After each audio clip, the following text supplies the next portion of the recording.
Yo, what's up guys, Havoc616 here. This is the build I'll be playing in 3.117. This is a Lightning Arrow Deadeye. The current POV on your screen that you see is kind of like the budget version, like, you know, the pre-gearing version, all full of rare items essentially. The next step after this would be essentially the 3.116 Lightning Arrow guide that I had. We'll probably make a new one later on in the league when we actually play a bit more and get some cool new items. But this is essentially the POV for before that. You know, this is stuff that you can get by end of day one, depending on your speed, and maybe a little bit slower, maybe day 2, day 3, what have you. I plan on playing this build in SF Hardcore. I'm going to be going for the Eater of Worlds, Maven, and Searing Exarch.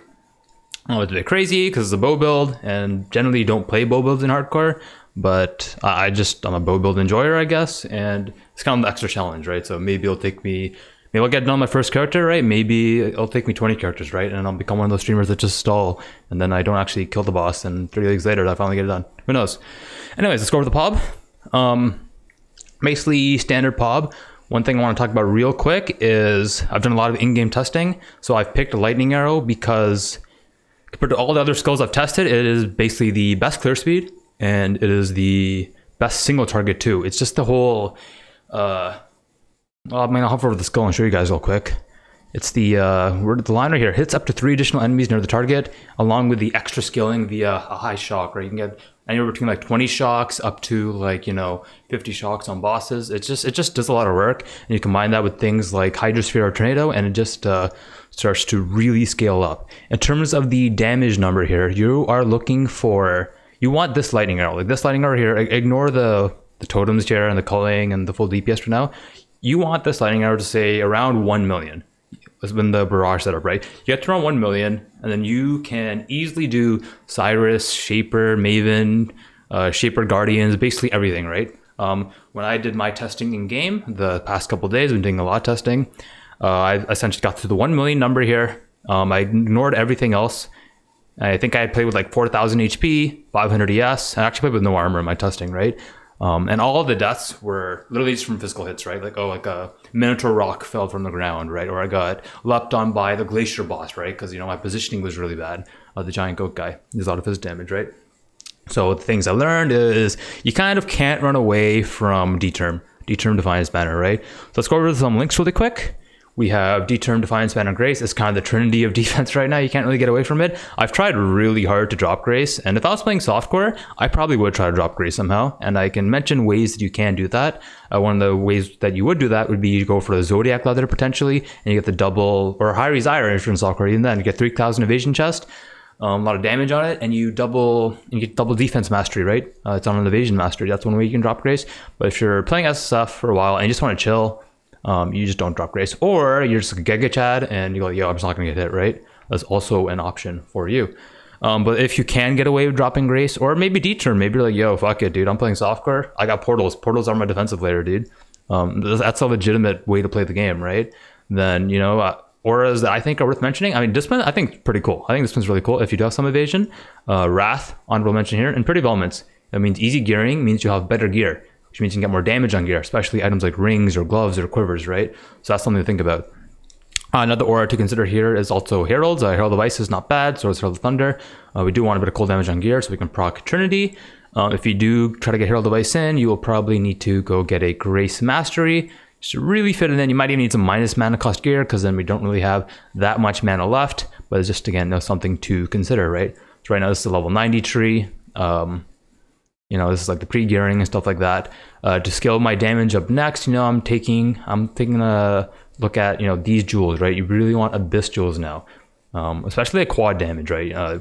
Yeah, maybe even get like 5 damage, right? With the new 5 to 6 Abyss jewel thing, which I'll talk about in the Atlas plan later on in the video. And you kind of want to get any 2-point jewel. You're even considering like 3-point jewels, right? At some point, jewels are kind of OP. They're really OP. Frenzy charges also get pretty good, and if you go for horror essences, which should be pretty common, especially you can also SSF them too. You can get some cold damage per frenzy charge, and it opens up frenzy charge scaling.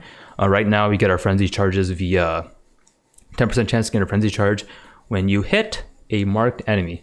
Anyways, I'm gonna go over all the links really quick. So over single target, things have not really changed, right? Lightning Arrow, Trinity, Barrage, increased crit damage, elemental damage attacks, and increased critical strikes. Nothing really new. For clear, we just straight up gem swap Barrage or GMP.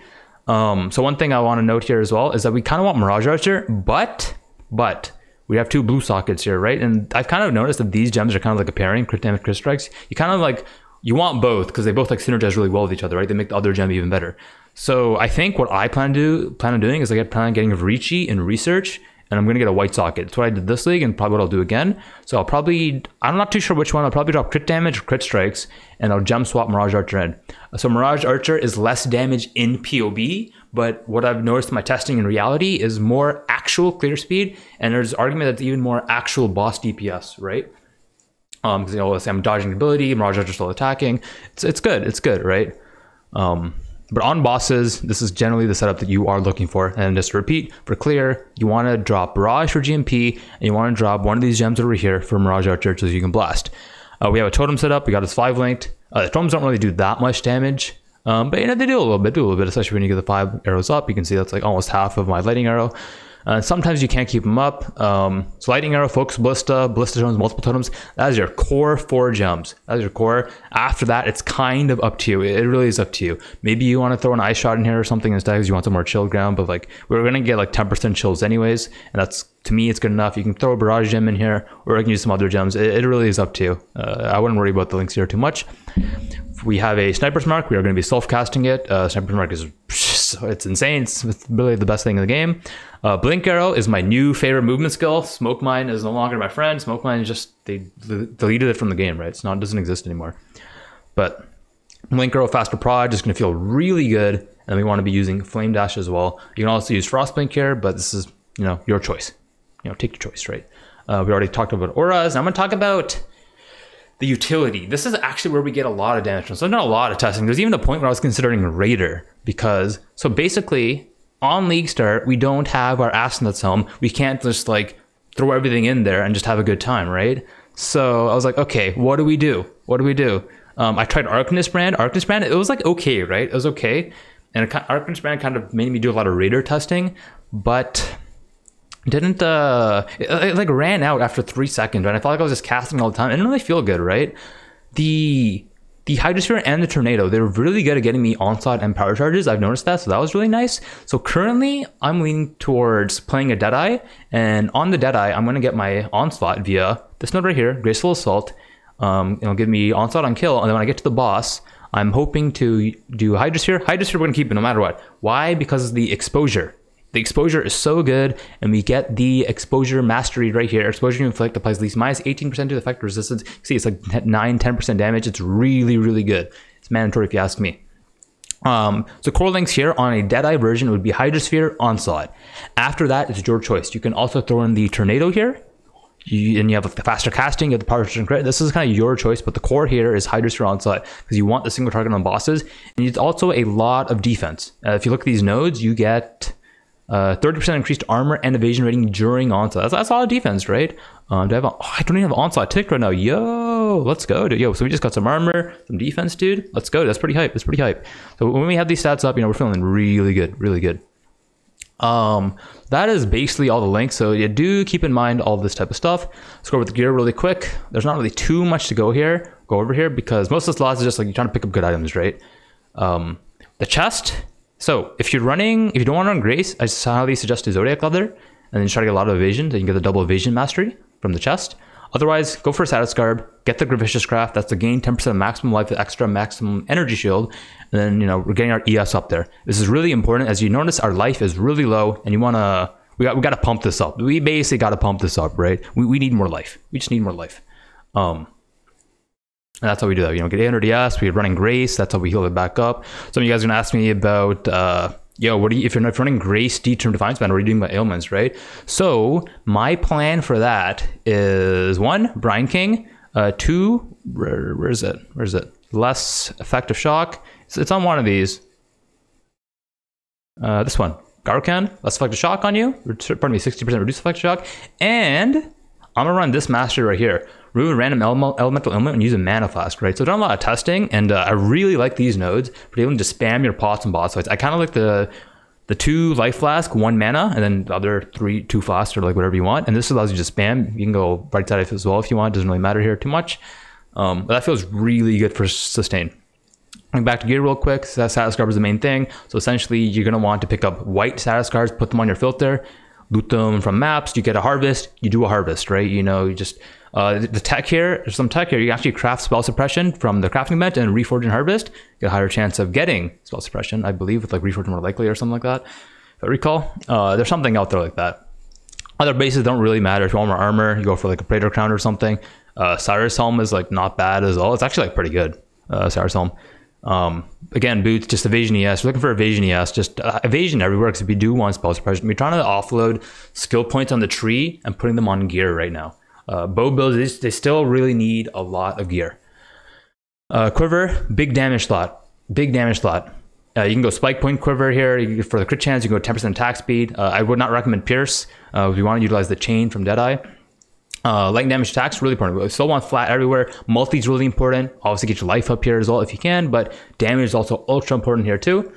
The bow, we're essentially looking for super high lightning roll, a little bit of cold damage. Basically, you want enough cold damage so we can proc Trinity. So if we can proc Trinity, then we're basically gaming. Right now I have a double damage craft in here, but we really, this bow honestly needs a crit chance roll, and it could honestly use a higher attack speed roll. How are we gonna get this bow? We're gonna farm Desert, or we're gonna farm Dunes map. They are around T11s or T10s. I think if we get favored maps, you can make them a bit higher, and then, you know, we can just blast them, right? Get them real quick. That's how you're gonna get your 6-link. The other option for 6-link is you go corrupted strong boxes and you drop them that way.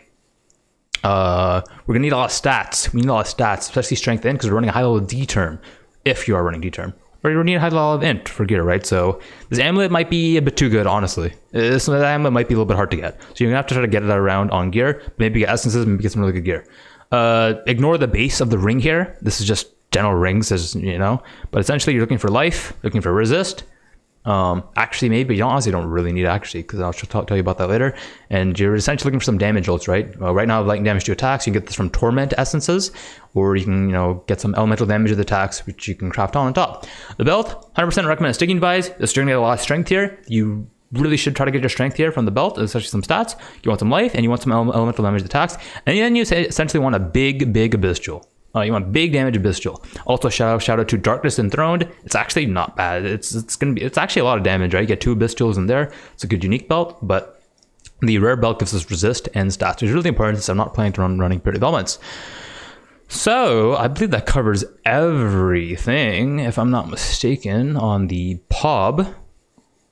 And again, if you have any questions, ask in the comments or in the Discord. I won't be too actively checking during the event. Oh, and you mentioned Fleetfoot. Fleetfoot's actually really good for mobility. It's really important, if you ask me, during early game. But late game, on the boss fight, you probably want to unspec it and get some other stuff. And again, for more damage, jewels, frenzy charges, and then just that type of stuff, right? Oh, masteries. Pardon me, masteries. Almost forgot. So we really want this mastery here. 10% chance to get a frenzy charge when you hit your marked enemy. These blind nodes are really good, because blind is defense and accuracy, right? Look at that. It's giving us, look at all this hit chance is getting. Like minus 20% actually, minus 20% actually, minus 20% evasion. It's really good. It's really good. This master right here, if I gain 5% evasion rating is extra armor. Yo, that's mitigation. That's kind of, you know, that's kind of OP. And this is also how we get onslaught and kill. It's very mandatory. These nodes are not mandatory, especially when we drop our precise techniques. I have 10% increased maximum life here on this one. These life nodes, 50 flat life here. And go through this pathing, but you can always go through these nodes right here and path this way, get, you know, intuition, this minor node, and this deck node here. Actually, I have survivalist right now. I was not planning on having this. It doesn't misclick me. I was just looking at like, oh, maybe I need resist early game. I click that. We want critical strike chances increased by chance to suppress spell damage. That's really important. Early game, when you're still trying to get gear, you can also like pick up entrench and, you know, take 10% chance to suppress spell damage. Your boots, helmets, and gloves have evasion. That's also an option, right? As I said, this master is really important. Another interesting option for you is maybe you want to pick up Primeval Forest, and you can go 60% reduced reflect elemental damage taken. You take Yugel Minor Pantheon, now you can run reflect maps, now you're chilling, right? But be careful, if you are not shock immune, you can actually still die. So make sure you're shock immune if you plan on doing this route. Otherwise, you got 15 all res, and 40% increased effect of non-damaging elements is also really good. It's also really good. On the critical strike mastery, generally you go for the crit multi against unique enemies, but the increased, oh man, I just hover over it for you guys. The 50% increased effect of non-damaging ailments you inflict with critical strikes is also really strong. It's really good. And there's been some situations, it just kind of depends on the gear level. You kind of got to feel it out. It is sometimes better than the 25 additional multi. So this covers the pobbing. That was very intensive, I hope. If you have any questions, just let me know. And I'll reply when I can. Most likely it'll be later on, like a day or two in. So I'll be doing a lot of gaming, a lot of working and stuff like that. So I want to go over Atlas trees real quick for you guys. That's cool. So I essentially have 2 Atlas trees I'm kind of mulling over right now. I'll go over this one first. So this is a June. It's Abyss, Harbies, Shrines. So basically, okay, so in all these Atlas trees, you will want, you're gonna want map nodes. You need map nodes for map sustain. The map drops higher. It's just so good. You need this. You need this cluster here. You need this cluster here. I think I recommend these. I think getting Keurig missions early on to help getting your map completion bonus up really good. And these nodes right here are shaping the mountains are also really strong. So let me talk you through some decisions here. So this is the June tree, basically saying, hey, I want my Gravicious Craft early, get basically June, all that type of stuff. This Abyss node is really good. Just think about 20 pack size maps. You're getting, that's like a 10% chance of getting the Abyss. You synergize that with Abyssal Army. You know, now they spawn more monsters and they give more XP. It's really good. And then we go for Corrupted Gaze, and now we're dropping 5 or 6 mod Abyss Jewels. And that's how we get our damage up. I think Abyss Jewels, that's when you first get them, they're like 5%, 6% per point. These might start getting 7% per point for a 2-point jewel. It's like a 14% Abyss Jewel damage wise. That's a lot. That's gaming, dude. You really want, I think we want Harbies. And the reason why we want Harbies is because if you look at the Horizon orbs, there's not a lot of maps. Not a lot of maps in each tier, right? So it's very easy to Horizon and get your full points up, right? I feel like you take the Harbies early and maybe you drop them later. And the reason is you just pick up Horizon orbs and you keep on rising tiers until you get your Atlas passive just way up there. The first thing you do whenever you enter maps, if you don't know what to do, is just get skill points. If you don't know what to do, just get skill points. That's the plan. And I want to give, one second, I need water. I'm running out of, I'm dying. All right. Now shout out to Shrines. I think Shrines are going to be really strong here for clear speed. A guaranteed Shrine with increased duration of Shrine effects on players. Combine this with a Gull or something, and then we have additional packs of monsters. And this one right here, increased effective Shrine effects on players, and you get double effect. That's kind of OP. And then we get another increased effect here. Like, I think Shrines might be the secret clear speed tech, right? You heard it here first. This is really good. So this is my June, Abyss, Harbie, and Shrine tree. This is just an option, right? It's something for you to consider. It's a way to get geared up, right? As you know, I haven't spec harvest nodes, but I still plan on doing the harvests I find, right? So the other skill tree that I'm still thinking about right now, and I want to show you, is so this is essences, right? So I believe this is, so I've dropped all my June except for this one, right? Because this one is intelligence gathering, complete maps. Completing maps grants 10 completing maps grants 10 intelligence for random immortal syndicate safe house, right? So we're doing a lot of maps, and this is gonna be really good for that. And we don't even have to focus on it, and that's how we're gonna get our Gravicious Craft just by doing that. So essentially I've traded June for essences right now. Essences, and I've actually picked up Fated Conflict. Fated Conflict gives unique bosses 80% increased chance to drop a Fated unique item. So now this is how we get our Asness Helm, dude. Maybe we start with the Death's Opus when we get into early maps. There's actually a lot of really good items. You can get a Hyri's Demise as your quiver, which I honestly don't think is gonna be that great. It's more of like a deck stacking thing, and I feel like flat damage is kind of the way to go right now. But the big thing here is essences. So we guaranteed essence in every map. Guaranteed essence. That's OP. You combine this with Crystal Resonance and Amplified Energies. Essences found in areas are 1 tier higher. That is really good. That's really good. And then you combine that with, hey, if the monsters are imprisoned by a Shrieking Essence, they'll be duplicated when released. And we also remove the bad outcome of, hey, you use Remnant on it and the monsters get released, nothing happens, right? Or, they don't get upgraded. So that removes that. If you're playing softcore, definitely consider getting Crystal Lattice. If you're playing hardcore, this is a bit spooky, man. 3 extra essences, 5 essence monsters, that's kind of scary, especially if they're doubled, right? We are running a chain build, so technically the double is giving us more damage, which is kind of cool. Something to consider. Again, we have Shrines again. I'm a big Shrine fan right now. Still got the Harbies, still got our Abyss Jewels. In terms of respecking, and also we have these map nodes here. In terms of respecking, I believe once we're done with the Harbies, once we have our Atlas kind of filled out, probably gonna drop Harbies. Once I kind of got my Abyss Jewels, gonna drop the Abyss Jewels, right? So I really want you guys to think about unspecking nodes when you no longer need them, especially if you're playing an SSF style of gameplay, right? For example, let's say I drop all my Abyss Jewels here, all my Harpy nodes.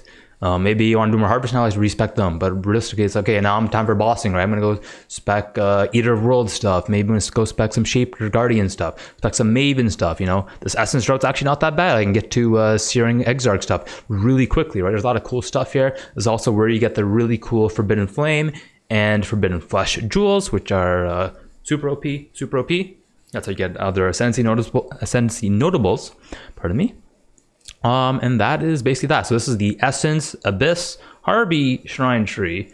Essences are basically to help us gear really quickly. I mentioned Torment Essences. There's a couple other ones. And think of all the Essences that give spell damage to weapons. They give flat damage to attacks on gear. They give flat damage to gloves, flat damage on rings, flat damage on amulets, and flat damage on quivers. That's a really good way to get flat damage. So basically on your filter, make sure you have rings, like normal rarity rings, amulets, quivers, and just, pick up essences, just spam that stuff, right? This is why I'm not doing harvest, because I want to just spam essences, right? I'm probably going for this tree. I think I'm going to take Fated Conflicts, and I'm just going to try an RNG. I'm going to try an RNG and ask this some. Maybe I'll get lucky, maybe I won't, who knows? We'll see. Anyways, I think that covers most of the build right now. We've talked about the Atlas tree. We've, considered a couple of options here. Again, these are just two options, right? There's so many ways you can build this, right? Maybe you want to go a Blight route. Maybe you want to play like whatever route you want. Just pick the playstyle that suits you, right? I'm taking stuff that helps me gear really well. And for me, that means Abyss Jewels. That means Essences. Shrines for clear speed. I think they're clear speed and XP. I want safe houses for XP and Gravicious Craft, and I want Harpies to help me build my Atlas up. So that is my core thinking. And of course, you need the mapping nodes. The mapping nodes are pretty core. Oh, honorable mention, almost forgot, honorable mention, guys.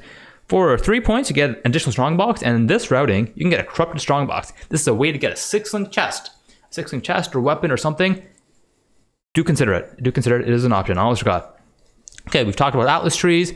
We've gone over the POB. Again, this is the budget pre-expensive gearing POB. The number you want to be to feel comfy doing endgame boss fights is 1 million on the lightning arrow. See this where my mouse is on the bottom left here? We want 1 million on this lightning arrow here.